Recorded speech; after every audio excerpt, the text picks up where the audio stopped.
Hello दोस्तों, स्वागत है आप सभी का अपने चैनल में।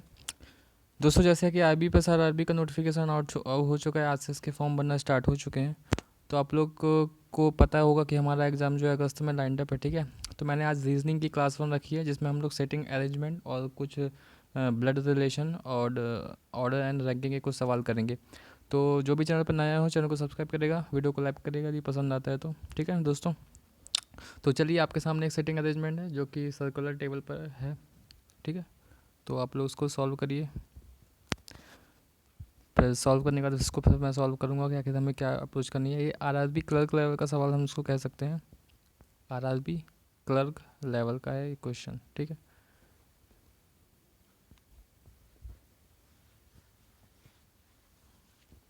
चलिए अब इसका सॉल्यूशन करते हैं कि आखिर हमें इस क्वेश्चन को सॉल्व करने की क्या अप्रोच लगानी चाहिए, ठीक है। 8 व्यक्ति वृत्ताकार मेज के चारों ओर केंद्र की ओर उन्मुख होकर बैठे हैं, ठीक है। तो चलिए स्टार्ट करते हैं। 8 व्यक्ति कहाँ बैठे हैं दोस्तों? केंद्र की ओर उन्मुख होकर बैठे हैं। तो पहले हम लोग क्या करते हैं, यहाँ पास एक टेबल बना लेते हैं। इसमें 8 मेंबर बनाएंगे, ठीक है। सारे मेंबर केंद्र की ओर देख रहे हैं। बोला गया जी एफ के दाएं से चौथा है, तो ठीक है। एफ यदि मैं मान लूँ यहाँ है, तो एफ के दाएं से चौथा कौन सा होगा? जी यहाँ बैठेगा, ठीक है। बोला जी और बी के बीच 2 व्यक्ति बैठे हैं। जी 1 2 बी यहाँ हो सकता है, या फिर जी 1 2 बी यहाँ हो सकता है। अब जी की पॉसिबिलिटी 2 है, तो मैं बोल रहा हूँ कि जी, एक बार मैं जी को कहाँ बैठा लूँ? जी 1 2 बी यहाँ बैठा लूँ, या फिर एफ यहीं रहेगा, जी यहाँ रहेगा, और जी और बी के बीच में 2 मेंबर मैं यहाँ बैठा लूँ। फिर बोला गया बी के दाएं से तीसरा सी है, तो बी के दाएं से तीसरा, तो ये पॉसिबिलिटी तो हमारी कैंसिल हो गई। अब यहाँ देखेंगे तो 1 2 3, बी के दाएं से तीसरा सी यहाँ बैठ रहा है। फिर बोला है सी और डी के बीच में 2 व्यक्ति बैठे हैं, तो सी और डी के बीच में यहाँ तो बी बैठा है, यहाँ नहीं बैठ पाएंगे, तो सी और डी के बीच में 2 व्यक्ति तो यहीं बैठेंगे, डी के बाजू में, ठीक है। फिर बोला गया है ई ए के दाएं से तीसरे स्थान पर बैठा है। ए जो सी के निकट नहीं बैठा है, ए जो है वो सी के निकट नहीं, मतलब ए यहाँ नहीं आएगा, ए यहाँ नहीं आएगा, तो ए कहाँ आएगा? ए यहाँ बची अभी हमारी जगह, ए यहाँ बैठेगा।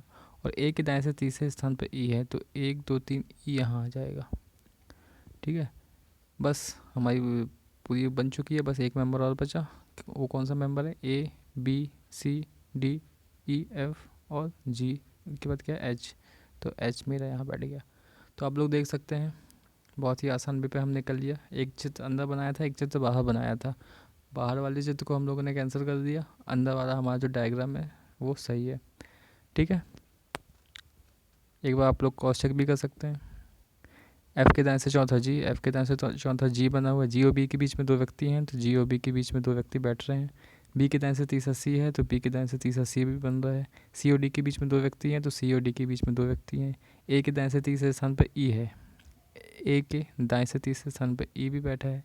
और ए जो है वो सी का निकटतम पड़ोसी नहीं है, निकट नहीं बैठा है, तो ये हमारा दोस्तों सही है। आशा करता हूँ आप लोगों ने भी सही किया होगा, ठीक है। चलिए देखते हैं दूसरा क्वेश्चन क्या है। तो दूसरे क्वेश्चन में एक ब्लड रिलेशन का सवाल है। आज क्लास 1 है, तो पहले हम लोग इजी क्वेश्चन करेंगे, उसके बाद फिर हम थोड़ा थोड़ा सा लेवल बढ़ाएंगे अपना। हालांकि आरआरबी का एग्ज़ाम होता है तो लेवल उसका कम ही होता है, ठीक है। इसको सॉल्व करिए, इसके बाद फिर मैं इसको सॉल्व करता हूँ, ठीक है। चलिए इसको आप सॉल्यूशन देखते हैं, क्या सॉल्यूशन होगा। बोला गया दोस्तों क्या, एम एन की माँ है, ठीक है। तो जो फीमेल मेंबर होगा उसको मैं कैसे प्रदर्शित करूँगा? गोले से। और जो मेल मेंबर होगा उसको मैं डिब्बे से प्रदर्शित करूँगा, ठीक है।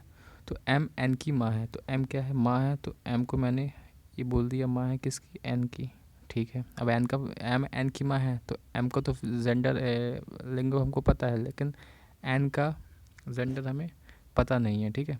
बोला एन ओ की बहन है। अब तो यहाँ से हमको एन का पता चल गया, एन जो है वो बहन है किसकी? ओ की। पी ओ का पुत्र है, ओ का पुत्र है कौन? पी, तो हमें पी का भी यहाँ से पता चल गया। क्यू पी का भाई है, पी का भाई है कौन? क्यू, ठीक है, ये भी पता चल गया। क्यू जो है वो पी का भाई है। अभी ओ का हमें नहीं पता है, क्योंकि लिखा है एन ओ की बहन है और पी ओ का पुत्र, अभी ओ का डिफाइन नहीं है। फिर बोला आर क्यू की माँ है। क्यू की माँ कौन होगी दोस्तों? आर। अब देखिए, आर क्यू की माँ है, पी ओ के दोनों भाई बहन हैं, तो डेफिनेटली ये इसके हस्बैंड होंगे। ओ आर के, ठीक है, आर क्यों की माँ थी क्योंकि। फिर बोला एस एम की डॉटर ग्रेट डॉटर है, ग्रैंड डॉटर है, एस एम की ग्रैंड डॉटर, ग्रैंड डॉटर मतलब पोती, ठीक है। टी के केवल 2 बच्चे हैं, ये भी ठीक है। एन और ओ, टी के केवल 2 बच्चे हैं, एन और ओ हैं, अच्छा। एन और ओ, टी के केवल 2 बच्चे हैं, मतलब टी जो है वो इनका हस्बैंड हो जाएगा, ठीक है। फिर बोला गया है आर एस की माता नहीं है, आर जो है ये आर एस की माता नहीं है, मतलब एस जो है वो यहाँ नहीं आएगा, एस की माता आर नहीं है। इसका मतलब क्या होगा दोस्तों, क्योंकि हमें बोला गया एस जो है वो एम की ग्रैंड डॉटर है, तो जब एस एम आर की माता नहीं है तो ये जो एस है वो कहाँ आ जाएगा, यहाँ आ जाएगा,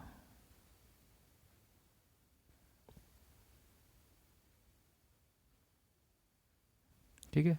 एस कहाँ आ जाएगा, यहाँ आ जाएगा, क्या है, एस एम की ग्रैंड डॉटर है, तो एस का हमें डिफाइन हो गया। तो ये क्या था, बहन थी, ये हस्बैंड वाइफ हो गई, इनके 2 बच्चे हो गए, और एम टी का हस्बैंड वाइफ होगा, और एन और ये ओ एस, ठीक है। तो आशा करता हूँ आप लोगों ने ऐसे बनाया होगा, ठीक है, क्लियर है आप लोगों को, ठीक है। चलिए बढ़ते हैं नेक्स्ट क्वेश्चन की ओर। नेक्स्ट क्या है, ये ऑर्डर एंड रैंकिंग है, ये भी आपको 3 नंबर में देखने को मिल सकती है, और ये जो अपने ब्लड रिलेशन किया है वो भी हमें 3 नंबर में देखने को मिल सकता है। और जो पजल आती है दोस्तों 4 से 5 नंबर की आती है, सिटिंग अरेंजमेंट। तो अब इसको करिए सॉल्व, ऑर्डर एंड रैंकिंग है, कैसे सॉल्व करेंगे।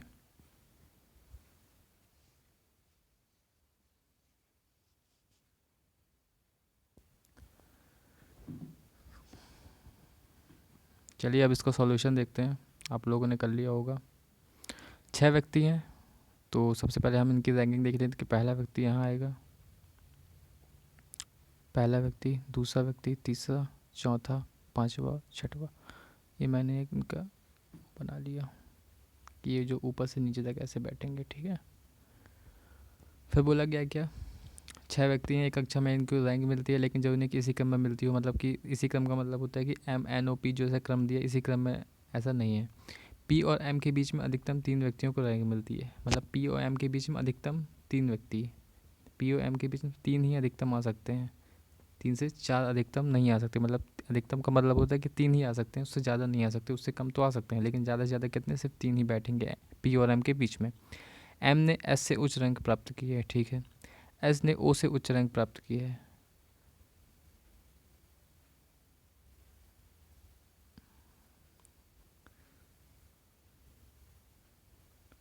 सॉरी बहुत सारा इसको मैंने बना लिया है, 1 2 3 4 5 6 लोग हैं,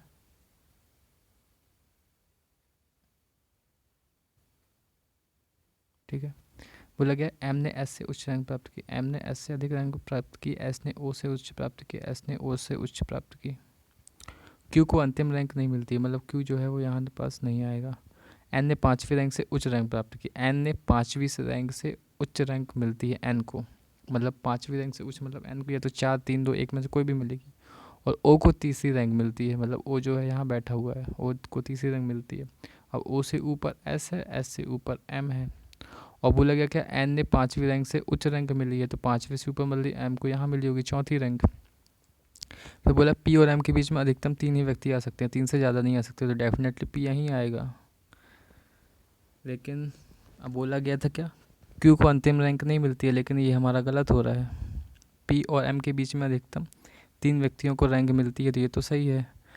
एम ने एन से उच्च रैंक प्राप्त की है, एम ने एन से उच्च, अच्छा ये हमने सवाल पढ़ने में थोड़ा सा गलती कर दी दोस्तों, सवाल को हम लोगों ने पढ़ने में गलती कर दी। देखिए ऐसा होता है, यदि आपने कुछ गलत पढ़ लिया तो आपका पूरा टाइम भी जाएगा, और क्वेश्चन गलत होगा वो अलग।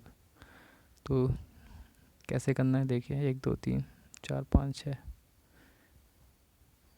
हमें जो रीडिंग है ना दोस्तों वो बहुत इम्प्रूव करनी है, ये आप लोग सीख लीजिए। एम ने एन से उच्च प्राप्त की है, एम ने एन से उच्च प्राप्त की है, एस ने ओ से उच्च प्राप्त की, ऐसा लिखा हुआ है। और क्यू को अंतिम रैंक नहीं मिलती, एन ने 5वीं रैंक से उच्च, ओ को तीसरी मिली, ठीक है, ओ को तीसरी मिली तो हो सकता है एस यहाँ हो, ओ को तीसरी मिली तो हो सकता है एस यहाँ हो। एम को एन से अधिक मिलती है, ठीक है। एन ने 5वीं से उच्च प्राप्त की, एन ने 5वीं से उच्च प्राप्त की, तो पहली वाली कंडीशन में क्या होगा, या तो चौथी या तो पहली मिलेगी एन को, ठीक है। लेकिन एम ने एन से अधिक प्राप्त की तो पहली तो मिलेगी नहीं, मतलब एन को यहाँ आएगा और एम यहाँ आएगा। इस जगह देखें तो एन यहाँ आएगा और एम यहाँ आएगा। बोला गया कि एम पी और एम के बीच में अधिकतम 3 व्यक्ति, तो पी और एम के बीच में अधिकतम 3 ही आ सकते हैं, तो पी की डेफिनेटली पी को यहीं आना पड़ेगा। यहाँ देखेंगे तो पी को फिर यहाँ आएगा पी, और क्यू यहाँ, क्योंकि बोला गया है क्यू को अंतिम रैंक नहीं मिलती है, तो क्यू फिर यहीं आएगा, इसलिए अंतिम रैंक नहीं मिलती, तो ये हमारा पूरा गलत हो चुका है, ठीक है। और यहाँ पास हमारा सही हो गया, क्योंकि क्यू अंतिम रैंक में भी नहीं है और पी और एम के बीच में अधिकतम 3 व्यक्ति हैं, तो पी और एम के बीच में अधिकतम 3 व्यक्ति भी हैं। एस ने ओ से अधिक प्राप्त किया, एम ने एन से अधिक प्राप्त किया। तो बस दोस्तों, ये यहीं तक हमारा सेशन था। आशा करता हूँ आप लोगों को समझ में आया होगा।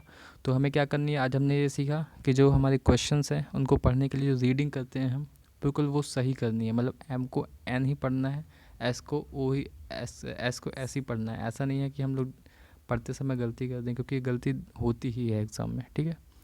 तो चलिए आज के लिए इतना ही। अच्छा लगा वो सेशन तो लाइक करिएगा, चैनल को सब्सक्राइब करिएगा। धन्यवाद।